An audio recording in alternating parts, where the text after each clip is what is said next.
Hi, teacher. Hello, everybody, and welcome back to episode 7 of the Torre De Babel Podcast. My name is Rocky Guerrero, and this is Lauren. And we are back with another episode of hopefully something that allows you guys to be able to learn something, learn some new vocabulary, some new phrases, like we said, finishing that last episode, just so that the people of Tower of Babel and anybody who's listening can practice their English by listening to native speakers. Are you ready for this episode? What do we have on the docket? Yeah, I'm ready. This episode, we're talking about holidays and comparing the biggest holidays in Bolivia to the biggest holiday in the United States. Mm-hmm. So All what right. are those holidays? For me, in Bolivia, what I feel is that the two biggest ones that people seem to get excited for the most are Christmas and Carnaval. And I do not know which order that goes. I honestly think that Carnival might be bigger It feels like than it, Christmas doesn't here. it? But obviously that's going to vary person Yeah. to person. I might just really like Carnival. Maybe. What do you think the biggest two holidays are in the U.S.? Without a doubt, no question. Christmas is the biggest, absolutely. And then I think I'd say like 4th of July. Oh man, I forgot about that. Because Marita actually asked me the other day, Halloween is the biggest holiday in the U.S., right? Because Halloween is coming up. I wouldn't say so. 4th of July. And what 4th of is July. 4th of July? So 4th of July is the United States Independence Day from England. And so it's huge. We celebrate with barbecues. It's in the middle of summer, so it's hot outside. So people go swimming, people have barbecues. Everyone, like, my family used to, like, go tubing on a river, right? And the biggest part, obviously, you shoot off fireworks. That's the main Lots thing, of fireworks. right? My hometown in Montana has a huge fireworks show, and everyone gathers around there. It's very Americana, now that I think about it. Like, you go to the high school, and, It's and you, very, like, go like- to the field, and you, like, get a corn dog, and you, like, look up at all the fireworks. It's very typical Yes. of, like, I'd say that the U.S. has such interesting moments in which it's like, oh yeah, this is very like movie-esque, Yeah. and then the rest of it is nothing like the movies. But there's like those days that you have where it's just like, oh, like that's gonna be a large portion of my camera roll in my photos. Yeah, I would say so. Yeah. And so so we got on this end Christmas, Carnival, on your end 4th of July and Christmas. Let's talk about what Bolivia and the United States have in common. Christmas. So, Christmas here, a lot of people have Roman Catholic roots, and then now just kind of a more, kind of a softer Catholic root in Christmas down here. People, the idea of Santa Claus is still here. He's white, which Crazy. is interesting. Not in the Cristo parking lot, In the though. Cristo parking lot, there's a black Santa, and Yeah. I don't know why. Love it. It's very interesting. But, Christmas is celebrated, I would say personally, very similarly to in the United States. You're doing presents. If your family can afford it, you guys are doing presents. You're gathering with your family to eat some home-cooked food. Some families do a Christmas tree. A lot of families don't. Here, you're saying. Yeah, here, families be doing Christmas trees. A lot of families don't, but still some do. You still have, like, the Christmas lights. Christmas lights are really big here. You'll see them, as Christmas is rolling around, kind of like the pine tree aesthetic, even though the majority of the trees here are eucalyptus. Or palm. Eucalyptus, palm, and a little bit more, like, tropical Yeah. trees. But I'd say in general, it still has the Christmas vibe, Yeah. just without the more mainstream things in the U.S., which I would like to hear you talk Yeah. about. So I kind of talked about like the similarities there. Those are the big points, right? Family, presents. Church is a big thing Yeah. here. People will go to the Catholic church to make sure to spend some time connecting with the story of it. Right, like a midnight mass kind of thing, like Catholic church. Midnight mass. I mean, like just church a lot more frequently during, obviously, the holidays, which is the exact same thing in the United States. And then with that, obviously, the story of Jesus, there's lots of, like, mangers and stuff like that. And, nativity scenes. Nativity scenes and just a kind of... I'm trying to figure out the word, like Iconography? Iconography. That's a hard word. Big word for Elmo. Yeah. Iconography of Jesus and his birth to represent Christmas. That's pretty big down here. Very common. Yeah. Same thing in the U.S. We see that all the time, yeah. Yeah. And now tell us a little bit about how Christmas is different in the U.S. Yeah. So in the U.S., you really get, specifically in Montana, because like we talked about last episode with the weather, you get a white Christmas, right? And so there's snow, and in Montana you find pine trees, you find like coniferous trees. And last Christmas we cut down our own tree. Not last Christmas, 2 Christmases ago. You and I went to the mountains and we cut it down. Do you think a lot of people do that? I wouldn't say so. Nah, no, that's not super common. There's some families that do it every year, like no matter family, what. When you lived up there. Yeah, during the 4 Christmases that I can remember. It was less than that. It was like 3 Christmases. Yeah. The 3 Christmases that we spent up there, every time we'd go into the forest, you cut down a tree, you have to ask for government permission. Do you really? What do you mean, do you really? Yeah. Oh. You get a tag. You buy a tag to tag the tree that you cut down. Oh, I didn't know that. It's for conservation stuff, so that makes sense. Yeah, there's rules. You're only allowed to do it in certain areas. You're only allowed to do it 50 feet away from any of the nearest roads. Like, you can't be on the side of a road. There's certain height limitations of what you're allowed to get. You can't take like a baby one or a huge one. Or you can't take a huge one. Like, there's a bunch of rules around that. But yes, some people will cut down their own trees. Yeah, I don't think that's the most common, but you definitely see that in a lot of Christmas movies, right? Like comedies, the family goes to cut down a tree or something. But yeah, I think a more common thing is to buy a tree at like a tree farm, right? Lots of people have like live tree farms, not tree farms, like a tree. I never even tree thought sale. about that. Like Sean ran like a tree sale as a fundraiser. Yeah. And so a group of people, like a company, will go and cut down a bunch of trees where they're allowed to cut them down, bring them into the city, and then like set up in a parking lot, and you walk around and choose trees from there. Or my family had a plastic tree for years and years. Artificial. Yeah, you just put it in storage. It's plastic. You take it out. You set it up. Yeah, when I say people have trees down here, that's what I mean. It's just an artificial tree. Yeah, just those plastic trees. But whatever kind of tree you have, pretty much everyone has one. I don't think I've ever been to someone's house at Christmas time that didn't have a Christmas tree. Some families have multiple. Like one for upstairs, one for downstairs. Oh, yeah. Yeah. Mini ones in their room. Yeah. People have like office Christmas trees, things like that. They're everywhere. And so there are lights everywhere. A really common thing too. One of my favorite things during Christmas in the States was going around to like the neighborhoods that went all out for Christmas, like decorated like crazy.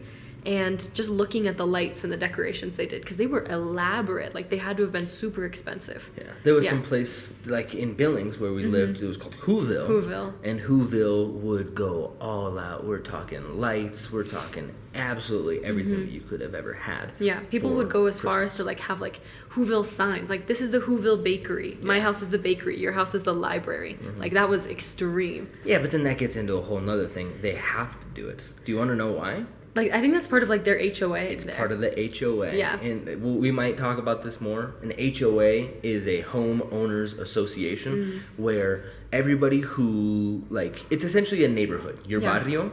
If your barrio is part of it, then you have to follow certain rules and regulations. And that can be something as like, simple as, hey, you have to decorate for Christmas. Or something as hardcore as, when you are building your house, if you're gonna like build on your house, you have to not have your garage facing the street. It has to be like put sideways. So like the decisions are insane. I'm gonna go shut that door. Yeah, I've heard of HOAs also having rules as far as like how many residents can be in each house and like who can live there.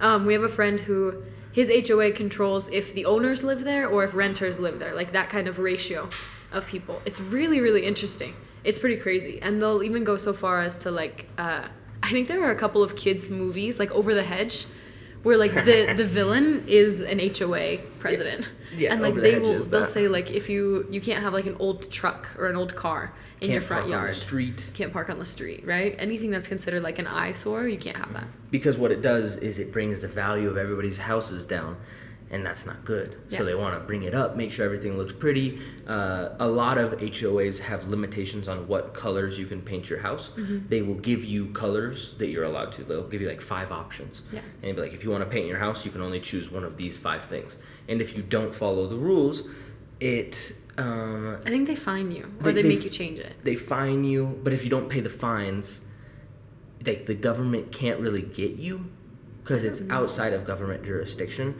And so basically, essentially what happens is it's a peer pressure. It's like everyone's like, no, you have to do this, you have to do this, you have to do this. And if you don't do it, everyone's going to treat you poorly, and they'll, I guess, just keep on trying to fine you money. In some way or another. But we got So distracted. Christmas. Yeah. You're the one who started talking more about that. No, that was you. No. Okay, so yes, and Christmas, where were we? Oh, the lights, right? And so everything's really decorated, streets are decorated and things like that. Kind of like how here on the Prado you see like the little like snowflakes and things like that. You have that on a lot of streets in the States. There's a lot of presents. It's huge like consumerist buying things with Christmas. People will buy and buy and buy. When do they buy stuff? That's a great question, Rocky. Thank you for that. Black Friday is What's Black Friday? The big day. So to explain Black Friday, I have to explain Thanksgiving. Thanksgiving is the day of thanks. It's the last Thursday in November. The day after that Thursday is a Friday, and that is Black Friday, where all the stores, and now it's becoming more common to start on like Wednesday, like before Thanksgiving and things like that. That's Cyber crazy. Monday. Yeah, it's crazy. But and so that Black Friday traditionally is where all the stores have crazy discounts, and so everyone goes out shopping. That was like the traditional thing of like malls are crazy and things like that. I've never really gone because it's never really interested me, but I know a big thing now is online sales. People will buy things online. There's also Cyber Monday, which I think is the following Monday after that Friday, where there's just a ton of like discounts and things like that. So people just buy and purchase because people are trying to get ready for Christmas. And so you're making all of your Christmas purchases then. I would love to see just how much money your average American spends just that week. A lot, I imagine, because like things are also super expensive in the US. I think we've talked about this a little bit, but buying like Christmas gifts, even for things like as simple as like a white elephant party, like I forget what it's called in Spanish, where like you trade and steal gifts from each other, right? In like a big group. I think it's called Navidad Malo. Maybe. Oh. Something like that. Yeah. Where like everyone brings a gift and they all put them in the middle, right? And everyone takes gifts from that. And you're stealing them. Yeah, you're stealing them from people and such. Even things like that, people normally put like a limit on that, and the limit is normally like $20, which is not cheap. Like if you think about it. No. It's not. And so it's super expensive to buy a bunch of those gifts. But I don't know. Am I missing anything about Christmas in the States? Anything else you wanted to bring up? I think so for sure.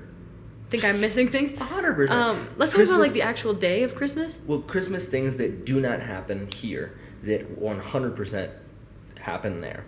Christmas caroling. Oh wow! People go Didn't even out, think about that. People go out into the streets in big groups of people and they sing songs. They used to do it for fun. Now they do it for money. It's almost 100% of the time for charity or for some sort of fundraiser. Or if you're in high school, and like we were. And they're like, ring, ding, ding, give me money. Yeah, Give I me didn't money. even think about that. Christmas music is a whole thing. Like there are whole hordes of people who start Christmas music in like October. And that's what I'm gonna get at. So number 1, Christmas caroling. Number 2, consumerism. Consumerism still exists strongly down here during Christmas. There's the pressure of like if you have a boyfriend or girlfriend, wife or husband, kids, you gotta get them some sort of present. But in the US, obviously, it's exploded to the max because you're not gonna get one present for your kid. No. You're gonna get like 5 presents for your kid. So consumerism, and part of that means that because so many people are going to be at malls, because so many people are going to be at stores, because in the US there's like how here in the cancha, if you go to the cancha, there's specific areas, right? It's like this is where they sell fruit. This is where they sell vegetables. This is where they sell meat. This is where the touristy stuff is. This is where they sell clothes. This is where they sell electronics. Yeah. This is like everything has their area. In the U.S., it's the same concept, but all of those puestitos are stores, right? If you want dog and cat and food and pet stuff, you go to the pet store, and it's the size of Hipermaxi, just for pets. Yeah, you can buy animals there too. It's huge, right? If you want electronics, you go to Best Buy. Yeah. That is the size of Hipermaxi or bigger. Or bigger. Let's say you want to like get some stuff for like going camping, or you want sports equipment. You want sports equipment, or like you want basketballs. You want fishing equipment, or athletic clothes. You want athletic clothes. Anything that has to do with sports, you're gonna go to the sports store, which right? is twice or 3 times the size of Hipermaxi. Yeah, it's like the one in I mean, Billings. to be fair, Bass Pro Shops everywhere are massive. Did you know? I think it's the 3rd or 4th biggest pyramid in the world is a Bass Pro Shops. Yeah. I've been there. Oh, yeah. Of course you have. Yeah. Anyway, but with that, actually, I'm sorry, sidetrack here. We went way over on the time here. Okay. So we gotta stop. We gotta cut this off very Okay. soon.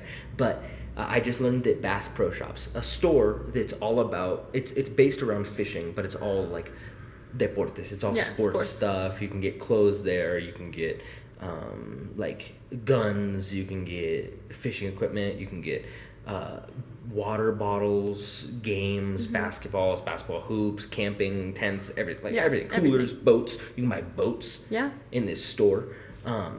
They almost, I think it was like 75% of them have been built. Those huge buildings, like 3-4 times the size of Ibermaxi, have been built using taxpayers' money. The government gives money to Bass Pro Shop to build them. You want to know why? Sure. In almost every Bass Pro Shop, there's one or two or both of these things in every Bass Pro Shop. A massive aquarium where you can see live fish, right? Different types of fish. And the second thing is a big mountain full of dead animals that they stuffed. It's taxidermy animals where you can see these different animals. Because they have one or two or both of those things, they qualify as a museum and get taxpayer money to build their buildings. To be fair, even the aquarium at Shields is killer. I love the aquarium. It's phenomenal. We were supposed to also talk about Carnival in this. I know, we're not going to get to it. But the point is, in the U.S., there's a lot of stuff that is just so extremely different, and a lot of it is based around consumerism. It's based around the fact that, like, when you go to malls and you go to stores, which is the point I was trying to get at, you go to all these individual stores, who's out front of that store? Santa Claus. Santa Claus. What? He's ringing a bell. He goes ding, ding, ding, ding. Why There's is he a little ringing a bell? can there. It's for the Salvation Army. Money. It's donations for the Salvation Army. But he doesn't do it year round. I had to ring the bell once when I was a kid. Why?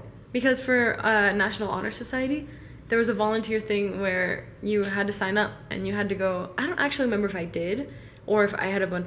Maybe I did. Maybe this was one I ended up not doing.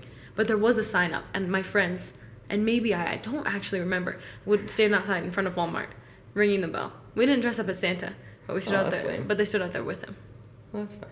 Yeah. Anyway, it's just the difference in Christmas here and Christmas there is that consumerism makes things very weird, and because so many people are going to be at malls, there's people asking for donations out front, and then when you go inside, the music is completely different. It's almost all Christmas like city pop versions. It's like, just Michael Bublé. But then now it's like people, like popular singers like Ariana Grande. Freaking Ariana Grande. It's because her version of Santa Baby is incredible. Are remixing old Christmas songs to try to make money because everyone's listening to Christmas music. Yeah, every year people remake old Christmas songs. Sometimes they hit. Sometimes country artists do it, and I really don't like that. Anyway, needless to say, cultural connection was there's a lot of things that are similar. There's a lot of things that are different about Christmas. Yes. Quick question for you. Yes. Opinion question. Do you think Bolivians would enjoy Christmas in the States? Oh yeah. Okay. If money wasn't a thing. Like a winter Christmas. I'm not talking like Florida Christmas. Yeah, but if money wasn't a thing and Bolivians could go there to experience it and not have to worry about like spending Right. Well, and the money exchange rate also is just sucky. Just in general, just like the amount of money that is spent during that time is, I mean, freaking insane.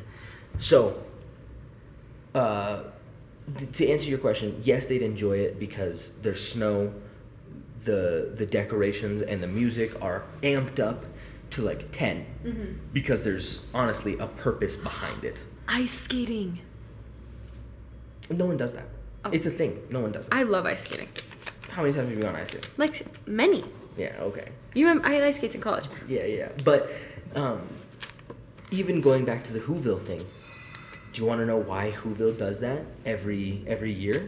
I actually don't know why. Because that alone boosts the community to the point where they can charge outrageous amounts of money for a house that should not cost that much. Those houses are tiny. They're like tiny, 2-bedroom, like just little tiny. So they're expensive, very cheaply made because of the community. So you guys would love Christmas there, but there's a reason for it. There's a cost for it every time, and that cost is almost 100% always money. Yeah. That's why everything's amped up. Yeah, it's fun, but it's a lot, and it's a lot of like, whoa. Don't even get me started on the commercials. Oh my gosh, yeah. Ads. Do you think, this is so off topic, do you think Santa Claus is white here because of Coca-Cola? Because of the Coca-Cola Santa Claus? They don't. Santa Claus isn't in Coca-Cola ads anymore. That stopped in like 2001. But why? He was for sure in Coca-Cola ads when I was younger. No. He was. I saw him. No. It stopped. You're seeing older ads, but no, it's not like Coca-Cola took Santa Claus out of it because it was religious. But Coca-Cola still does Christmas stuff. Yeah, but not Santa Claus stuff. We're getting off track. Anyway. Is it time? Yeah, it was time like 7 minutes ago. Oh. Lauren's learning segment. Yeah. Okay.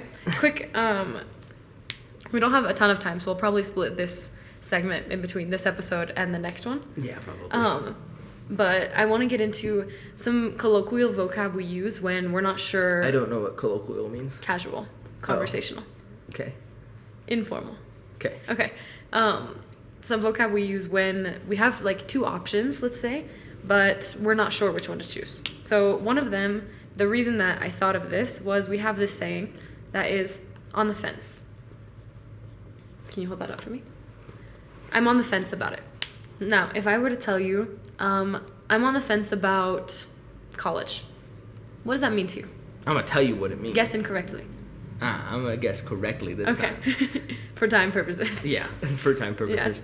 Yeah. On the fence means that you are not going one way or the other. You are right in the middle, not making a decision. Yeah, so this is actually perfect. I like that you use this. Because, like, I'm walking here, right? I have to make a decision, but I don't know if I want to go here or I want to go here, right? And so I'm on the fence about it. Actually, I need to write down the next one. Sorry, I gave that back to you. I'm undecided, right? And so this next one is really similar to that. You could say, I'm torn. Do you want to explain that one? I don't know why it is the way that it is, but what it means is you're being ripped into... never mind, that makes sense. Yeah. You're being ripped into 2 different places. You don't know what to do. Part of you wants to go this way, a part of you wants to go this way. You're torn where? Right down the middle. Right down the middle. Yeah, and so this is something we say a lot. We can just say in general, like, I don't know what to do, I'm torn. Right? Like split in 2 ways. Yep. Or we can say I'm torn between moving to, I don't know, Bolivia and moving to Florida, right? Whatever. That's a crazy choice. But then another one I wanted to say was stuck between. These are all really imagery filled now that I think about it. So, stuck between.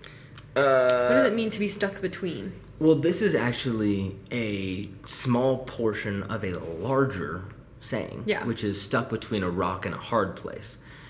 Which that one means you're stuck between a rock, which is something big, difficult, hard, unmoving, like it's a rock.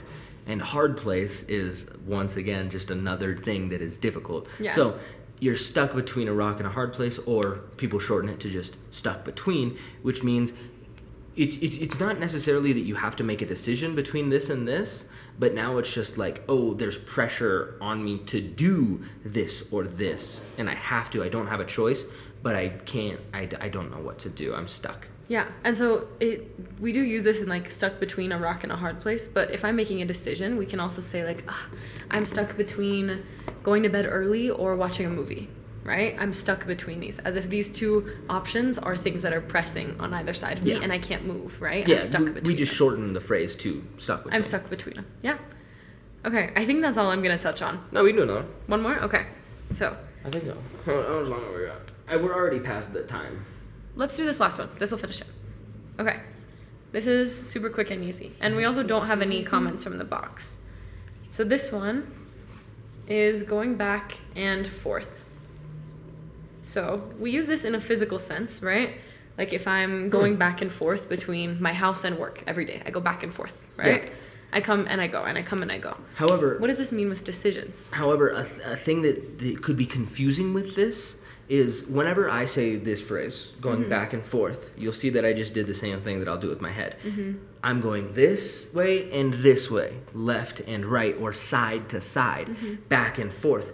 But it says back and forth, which literally means this. Forward and this backward. Way, which I actually don't know why we say back and forth instead of just side to side on it. I think back and forth just has the connotation of like repeatedly doing something, right? Like regardless of direction. Side to side. I guess, yeah.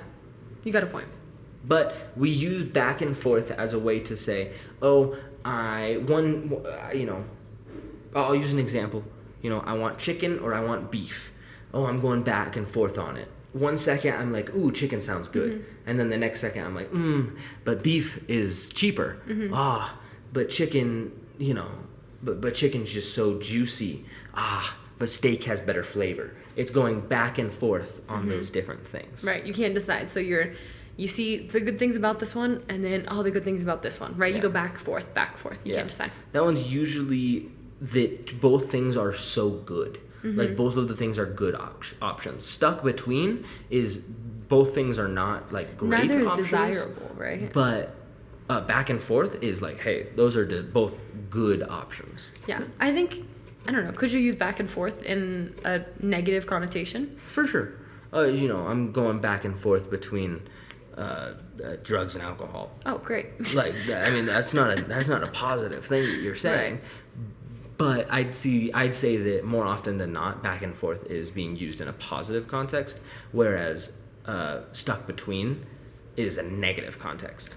I think so, probably. But that example you just used was actually interesting. You said going back and forth between drugs and alcohol. Does that could indicate a decision if I'm trying to decide. That could also just indicate I'm switching on and off, right? I'm going back and forth between doing something, doing another thing. See, listen, even as she's saying you can back see and me forth, going like she's this. going what? Side to side. side. Don't go like this. This doesn't make any sense. I'm going back and forth. That doesn't make any sense. No. It's always side to side. Yeah. Every time. Okay, that's all the time that we have for today. Yes, we have no more comments. Is this one longer than the last one? It is. I don't understand. I must have done my math wrong because I was supposed to end at 7:50. It's 8:50. Anyway, I don't know. There are no comments in the box. Make sure you guys leave any comments, questions, things you want to hear on the podcast in there, and we'll get to them. Yep. All right. We will see you guys technically just in 2 days for you guys. Technically, yeah. Yeah. Yeah. No, this one's after the weekend. We'll see you guys when you watch this. We'll see you next episode. Yes. Immerse yourself. Immerse yourself.